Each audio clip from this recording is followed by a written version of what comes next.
Thank you, Bhavna, for those wonderful introductions. We just saw the AV about NENA, which is coming up in Navi Mumbai. Navi Mumbai itself is quite a well-planned city. Charles Correa's dream it was. And we have who better to talk about Navi Mumbai than the stalwarts of that region. They have lots of infrastructure developments, whether it is MTHL, connectivity or metro connectivity, which is coming up.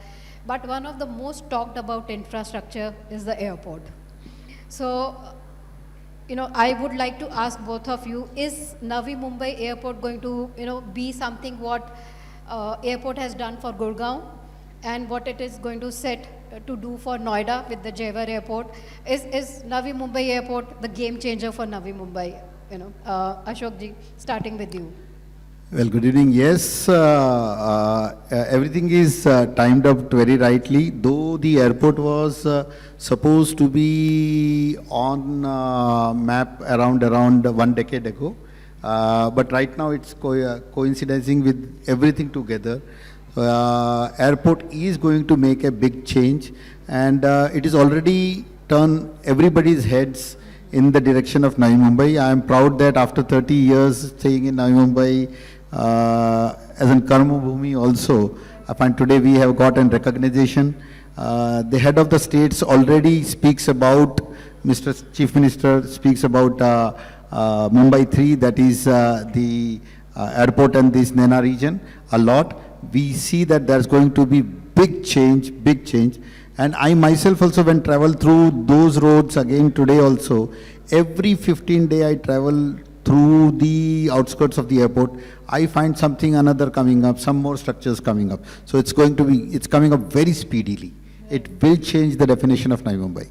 Fantastic. That was the developer's point of view. Hiten, how, as someone who's designing these cities, how do you see this airport impacting Navi Mumbai and its development? As Chhajer ji said, every day something new is coming up along that corridor. Yeah, of course. I mean, airports have a purpose to sort of solve, and the performance of a particular city depends on many magnets, and airport is one of the biggest magnets which a city can have in order to give its success story.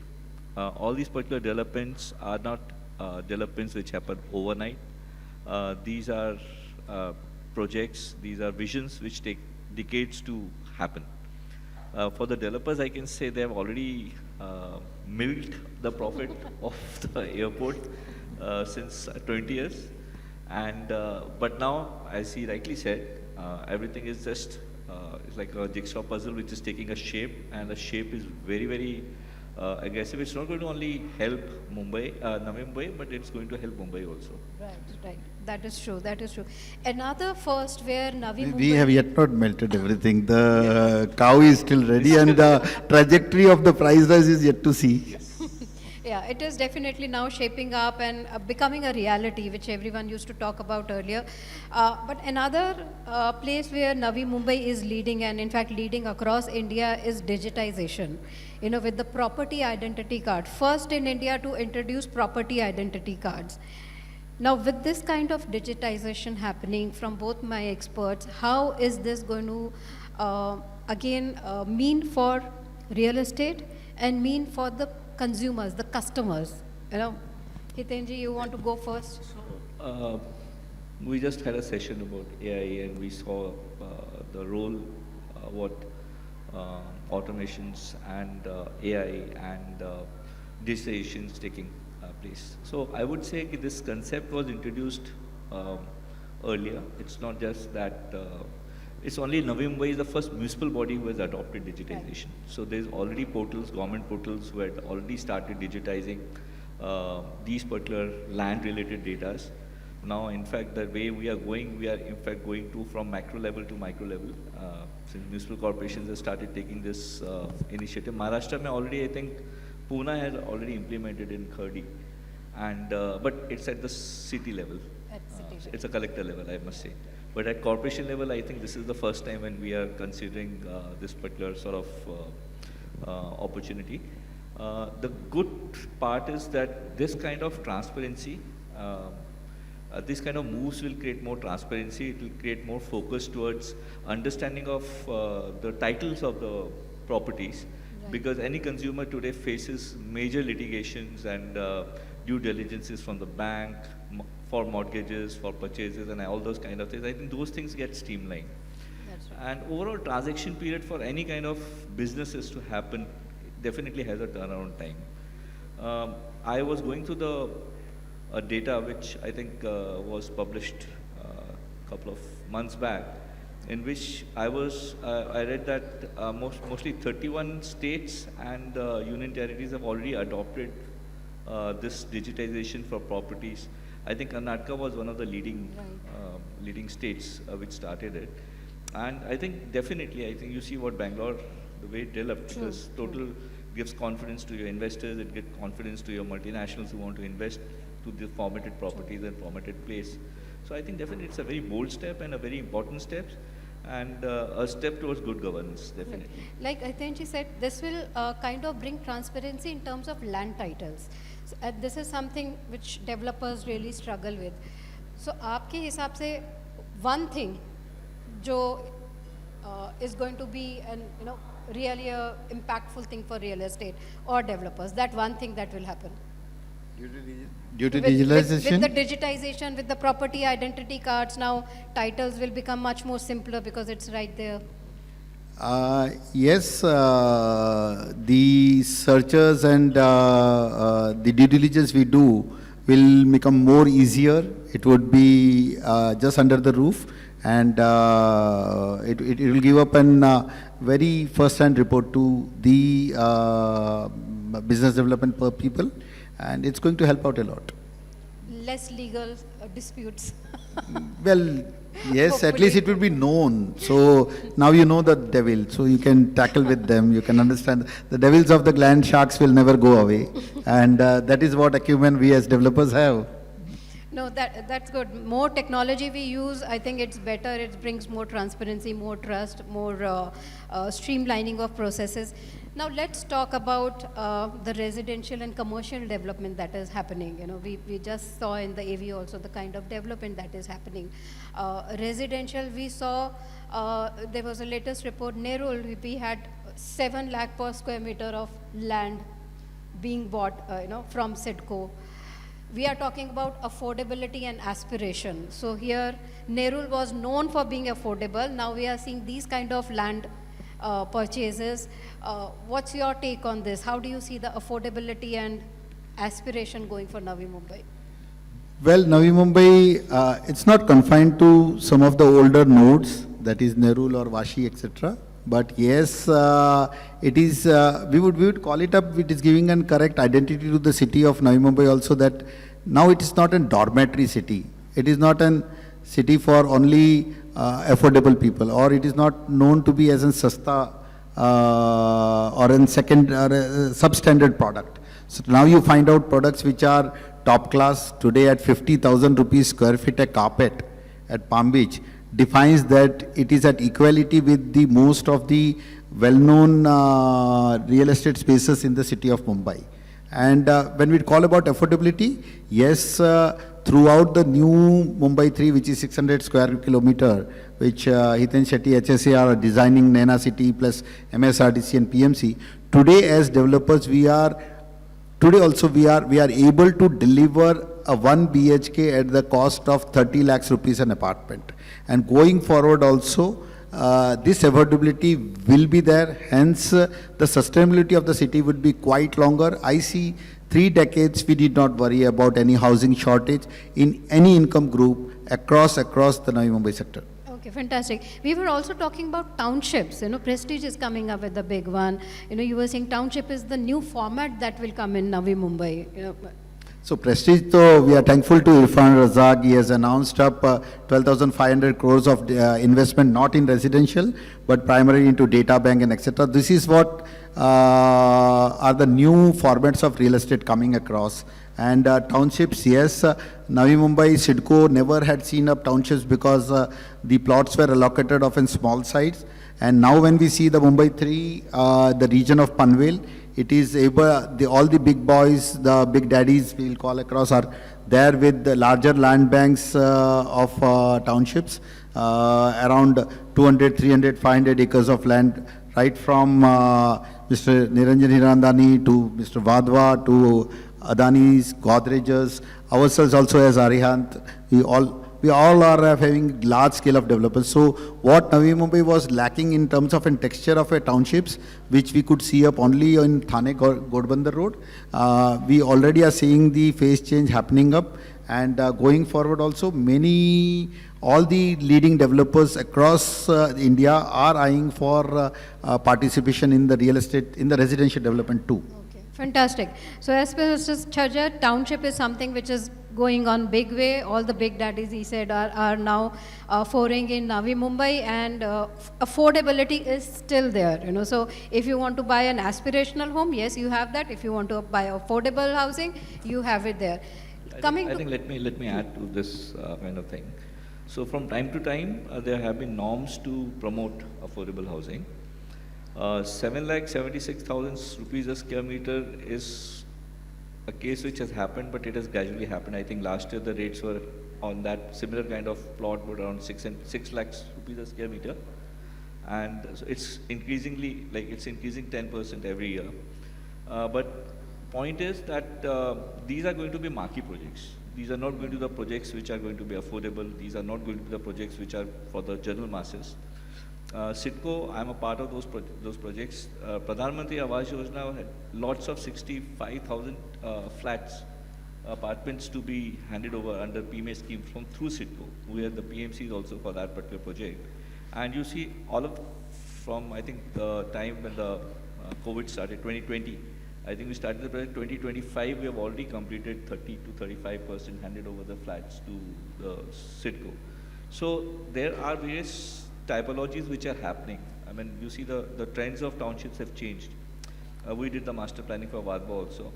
The thought process doing it in 2014 was different than what we are doing in 2025. Vice City, yes. So 2025 is different. The clarity or the transparency to promote these kind of townships is improving from year to year. So imagine the person who had started a township at 2015, which actually bled. You had conceived large format projects during that time, which actually bled because of non-support from certain policies which could have helped those developers to move. Marathon came in, Godrej came in, so many people came in. But I think this is the time when I think the holistic approach has been taken by the government, especially my appreciation to our UT department, where they have actually linked CIDCO with the PMC, with the MMRDA, with everything. So everybody is now talking and sync with each other for all the developments. That's fantastic, because that is the general problem. One agency or one body is not talking to another government body. You see Hirandani when they started developing in Raisini. I mean, so you see the progress and the kind of construction which they came in, and the kind of development which should have supported them at that time. So it has taken years. Okay, yeah. Fantastic. So another good point that the government, CIDCO, MMRDA and PMC, they are all talking to each other. They are all on the same page. Another good thing for Navi Mumbai. That also brings me to another initiative government recently announced was 4 FSI for cluster redevelopment. Now I'm sure there is a good and bad side to both of them. Some are very happy with the FSI which is being announced. Ashok ji, you have your viewpoint on that. How do you see that kind of FSI being announced for redevelopment? Well, it is a need for some particular sector and particular section of the whole society. Undoubtedly, it has a bad side also. I would say that it will increase the congestion in the first phase planned city of Navi Mumbai, that was by CIDCO, the first 300 acres, which Sir, who being here, he has really, Mr. Ashish Sinha has already designed it up at that time. So it would be an skyline change, it would look good, yes. Coming days, we don't know, but at least I would put up to the authorities that it is not a Mumbai city today. We still have large land banks over there. 600 square kilometer of development to be taken. So if government can still eye to it that there is horizontal development which is possible, then why congest the city with higher FSIs and more congestion? Right. People will automatically take its natural route.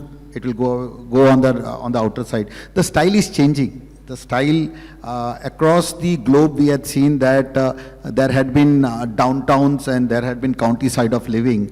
People drive right from San Diego to San Francisco to Pudong, Oslo, Paris, even if we see Dubai, we find high rises and villas also. Right. So Navi Mumbai is already seeing 600 square kilometer already to be done. So if this density is not increased, this part of the city also would be good, and the new development will also happen more faster.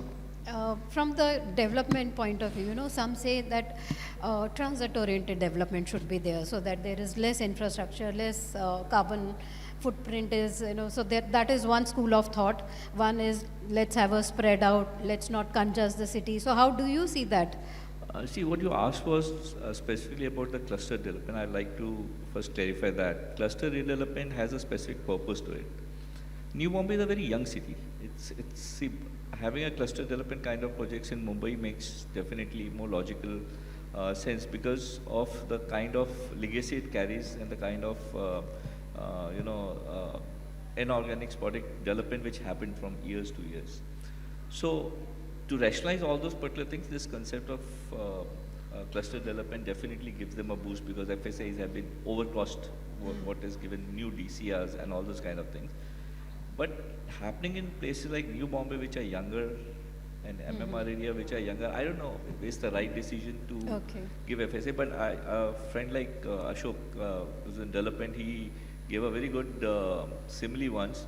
कि हितेन आज के दिन में किसी builder को मानना है ना तो उसको एफएसआई दे दो बेचारा कैलकुलेटर करता रहेगा फाइनली बनने वाला नहीं है and see what happens is that the project which were to be completed in 3 years because of these additional FSIs are taking 8 years to complete. So it's at the cost of the investors who are doing it. You are breaking the whole projects into so many phases now because you have FSI. Nobody wants to let go of their savings account which is put in as a part of FSI. But overall what happens is you have half-built cities, leftovers, and which are going to take ages to complete it.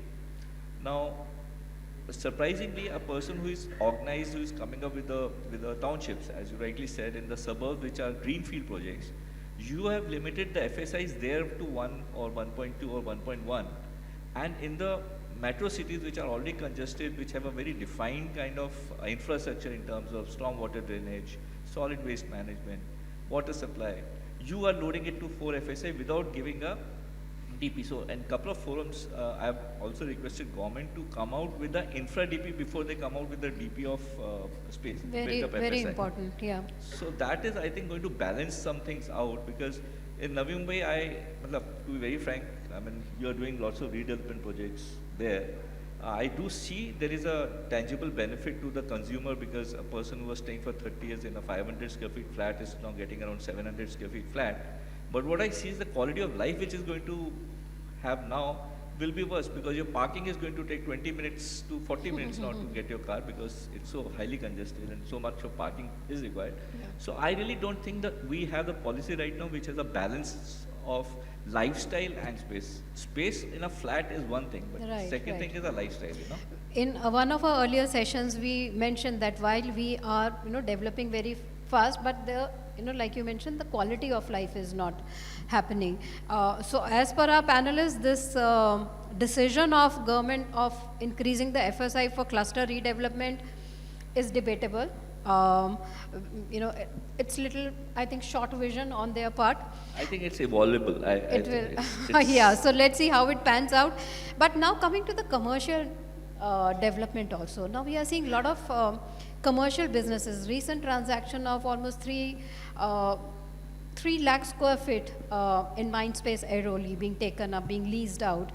It is an indication that now even the businesses are looking at Navi Mumbai as a viable location.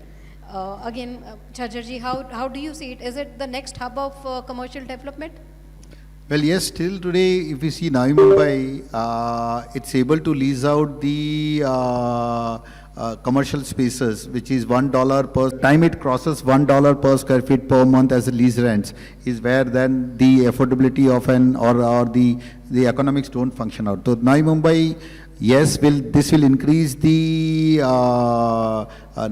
more occupancy, they will increase more jobs, and other than the current people occupying and taking up calls, all the leading financial institutions and the larger institutions, larger companies have already housed them, their places in Navi Mumbai since last 1 decade. Going forward, when we see the new development coming across, right from Mukesh Bhai Ambani, the industrial park, as well as the Aero City, which is coming up across, this will give up and one level up of an occupation level, that is from managers to the CEOs also, and that is where we see the change. It is going to happen. It is not stoppable now. The heads have turned towards Navi Mumbai. It's better you again look it over who is not looking. Hitenji, what do you see? What are the things that are attracting businesses to now lease out spaces here? Firstly, I think mobility. The kind of connectivity which has been created over the years through to Navi Mumbai is itself a very robust thing. As I've always joked around with my friends who have to travel from Andheri to Bandra, that I can reach faster to Bandra from Navi Mumbai than you will take time to reach from Andheri. And I mean, kudos to all the visionaries which over the decades have given that kind of vision and implementation programs to Navi Mumbai. However, I may beg to differ in one thing. A typical case like 2.65 lakh square feet which went on lease, and there are a couple of more deals which will be announced in coming time. Correct. In fact, I designed L&T Seawoods, and there 2008 when we did the commercial part of it, the 50% part of commercial retail, around I think 30 lakh square feet, 3 million square feet. It took us years to promote ourselves to a particular give an environment which was acceptable to multinationals, because such kind of projects need a very standardized kind of formats, some facilities and amenities which need to be provided along with these things. Till 50, say a decade back, Navi Mumbai never had those kind of class of Grade A office communities which spaces. were developed, commercial communities which developed. Now with Rahejas and all these new developments which are coming up, it's a very organized kind of sect which is developing, and he rightly said they're still available at 50 to 60 rupees a square feet, as compared to more unorganized sectors, maybe in Kolda and all, which are still charging 150 rupees or 120 rupees a square feet, and Bandra going to 200 to 400 rupees a square feet. So I think the affordability, the connectivity and all these things are going to give a very strong boost to think, only if it's a well-organized, designed projects. Correct. Fantastic. I think what our speakers are saying here is that Navi Mumbai is the growth center. Affordability, if you are looking at affordability, whether it is a commercial land, whether it is a residential land, you still have Navi Mumbai as an affordable hub. Aspirations, we have all the big developers, we have all the brands which are going now to Navi Mumbai. So if you are talking about aspiration, if you are talking about luxury housing or grade A office spaces, as Hiten Sethi said, you know, the Rahejas are coming in. All the branded developers and organized developers are there. Ashok Chhajer ji, he is there. He is building quite a grade A complexes. Township is another thing that we are going to see coming up in a big way. Some policies are debatable, as both our speakers said, that need to be viewed in a bigger sense of way with the long-term vision. Connectivity is one big booster for Navi Mumbai. Wrapping up this session, from both our speakers, those two factors that you feel are going to be, as the future outlook. Chhajer ji, what do you see in future for Navi Mumbai? Those two things.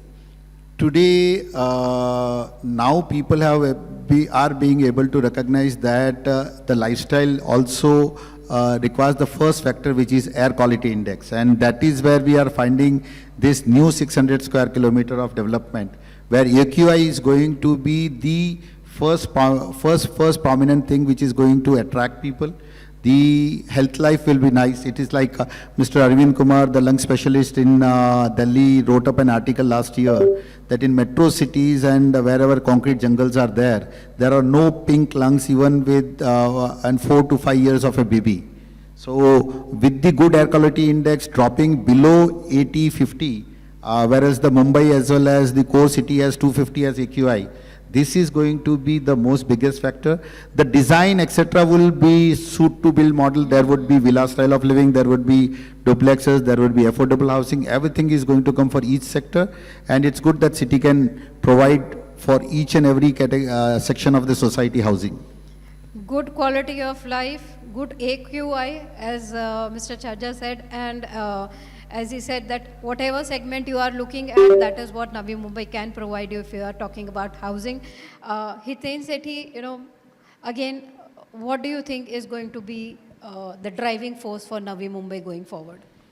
I think I'll wrap it up in two typical sentences.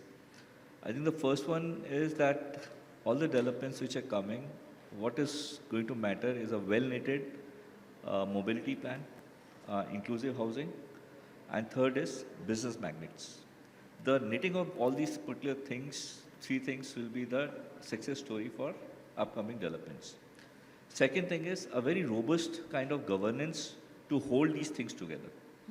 There was a time in MMR when I had, in fact, made a presentation to MMR that where your project is there, you're doing that, Arihant, Alishan. So I had a road, stretch of Taloja Road, which run around 5-7 kilometers, and I had 3 projects in which I was doing rental housing for him, which was going 55 floors. I was doing one project with another builder, Dubai-based expat firm, where we were not allowed to go ground plus 7, and we were another Gauthan, which was allowed only 9 meters or 12 meters. And I was actually making a presentation, what is the kind of skyline you want to create for Mumbai? And this is New Bombay, and which is going to take another 30 years to develop. So I think what is going to, that's why I'm saying what we need is a knitting governance to put inclusive housing, mobility, and business magnet together, so that we can achieve what he's saying is a health index and a happiness index for people to use that particular thing. Fantastic. So mobility, inclusive housing, and investment magnets, and to hold them all together, smart governance is what Navi Mumbai needs. Thank you so much. Let me open the forum for any questions from our eminent speakers here. Anything you want to know about Navi Mumbai, these are the people who will tell you. Anyone? Or I think they have answered everything. No?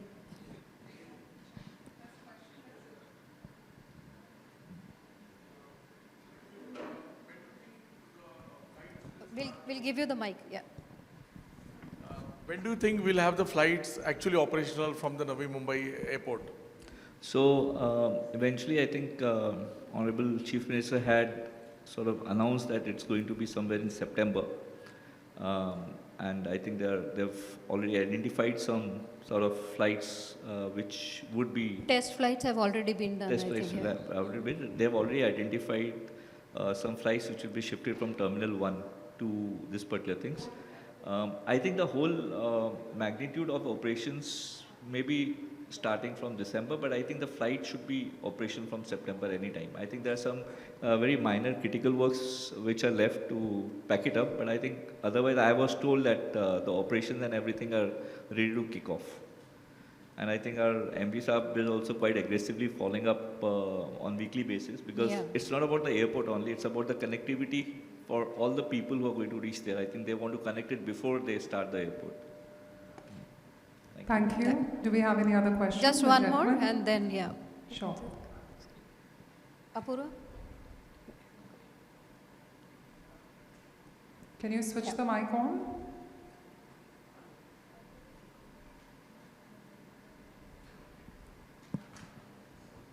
जान के तो नहीं कर रहे? Hello. So yeah, we are also talking about the Mumbai 3.0. So can you just share your experience with that? So as Ashok ji said, when New Mumbai Airport was conceived, it was a condition from MOEF that all the areas around 25 square kilometers has to come as an organic development, organized development. And that is where NANA was formed. Now, due to political changes, due to different governance policies, it got splitted into MSRDC, PMC, some part of Sitco, again remained with Sitco, and right now NANA itself is only 225 square kilometers. 10 years of non-movement of NANA because of XYZ reasons had a very bad impact on the development in that particular area. So TPS schemes were introduced to put these things together. So I like to tell and I like to state that what we are doing is, it can be called a start of Mumbai 3.0.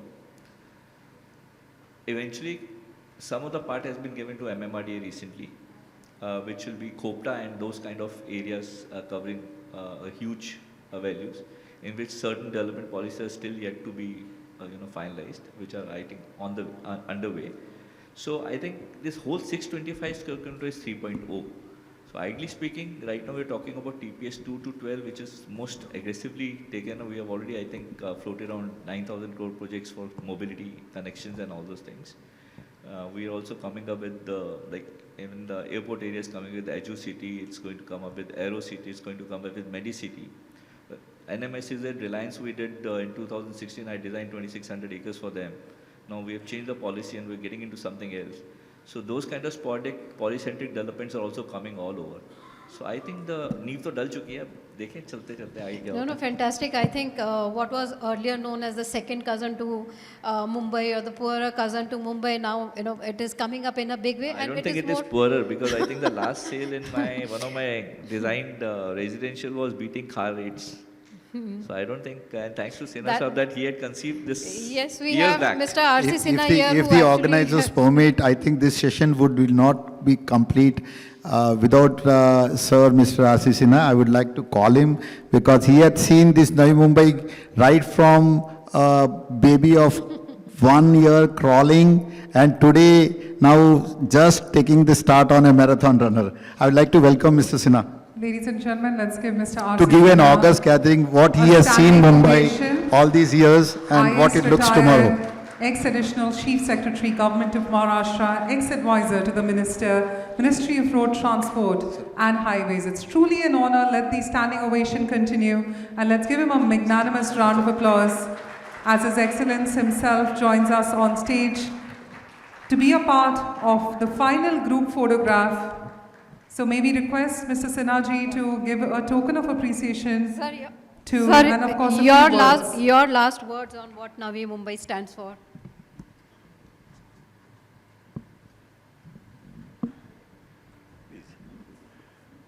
Good evening, everybody. In fact, I was not prepared to speak, but one can't say no to her and Bajaj. New Bombay, according to me, stands as a anti-magnet for Mumbai. That means instead of coming and stagnating Mumbai, you can come New Bombay. It was in 1983 June that I was asked by the Chief Minister, will you like to join New Bombay? I said, sir, this is graveyard, a good officer, why you are posting me? He said, no, now you have to take over. Okay. And I thought it, okay, after all, Taj Mahal is also a graveyard. I can make it. Few things I needed most to do. One was the power. You may not know that power was available only 6 days in the week. Friday was no power day. 1. 2. Water was available only for 3 times in the week. 4. There was a connecting Mumbai to Navi Mumbai single lane road, which out of 7 days, for 4 days was under repair. all this thing. We had to struggle out. It was STD line between New Bombay and Bombay, 2105. Ring up also. So that was other reason. So looking at that, I decided unless New Bombay gets the infrastructure required and basic amenities, I cannot ask the people not to go to Bombay, come to New Bombay. And that was my effort. And I had a good team of officers. When I joined, it was very lazy. They had nothing what to do. They were very demoralized. So we make them think that you are not building houses, you are building cities. We make cities started at that time. It took me 7 years to change it. Sometimes when I joined New Bombay, the population of whole New Bombay was 20,000, and that too only washing. People didn't know New Bombay, they used to call washing. Okay. We had it, we had good planner, we had good architect, we had good staff, they work day and night, change it today. When Mumbai is flooded, there's no flooding in New Bombay. That's right.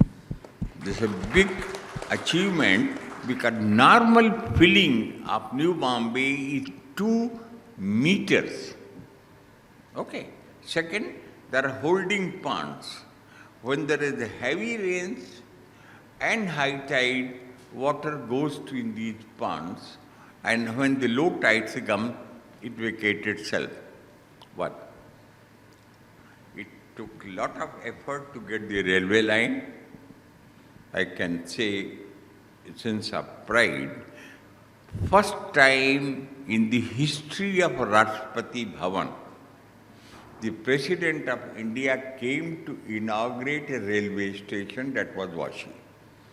The Secretary said that it never happened, it cannot happen. Then I had to take Chief Minister for a meeting with the President. He persuaded, this is not a railway line, it is 67% CITCO and 33% Indian Railways. There was a different concept. So it took us. And today, I am happy to say that people who are living in New Bombay don't want to live in New Bombay. Thanks to you, They sir. are quite who- happy. Yeah. Those who have got shops, Agriculture Produce Market Committee, they are happy. The biggest and the best Agriculture Produce Market Committee in Asia is in New Bombay. That's right. That's The right. best, I can't say it, but that will be better. This township in Asia at that time, I don't know now, used to be NRI complex, which is still most valuable. It took us time, it will take effort, support of the public, and one thing. Yeah, thank you, sir. I think it is the efforts of. Many times I was about to be suspended for what I did was wrong. Yeah, I know we have all heard about it. Anti-rules, because my view was very simple. A rule is meant to bend. You don't break it, just bend it. And you can manage to get below it. That's what I have done it, and that's why I think that was, it is it's 1980. That's right. When it Thank you so much. It is the But it's efforts still of the. fresh in my memory. Yeah. It is the. You know, Sapna, it's so wonderful to have a legend like him with us on stage. And I don't want to miss an opportunity, sir, to invite you on the center and allow us to get a photograph of all Yes. 4 of them together. I think let's make it The visionary memorable. of Navi Mumbai. It's his efforts that finally shaped So up. you've got the 3 pioneers, Sapna, if we may say, of Navi Mumbai right here. And if I may first, sir, if I can just request only the speakers to be on stage. Yes. Can we have the mementos being passed away? So first, we'd request Mr. R.C. Sinha to give a token of appreciation to our eminent speakers, starting with, of course, Mr. Ashok Chhajer. Thank you so much, sir, for joining in. We'd also like to humbly thank architect Hiten Sethi.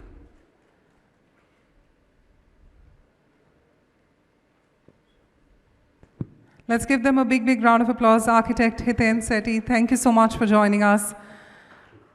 And if we may request all of them to join us in one frame. Also, if we could request our eminent dignitary, Mr. R.C. Sinha, to give a token of appreciation to Sapna as well. Sir, can we just have the speakers with us on stage for this photograph? Thank you. Ladies and gentlemen, a big, big round of applause as we have Sapna, Srivastava, Ashok Chhajer, Hiten Sethi, architect.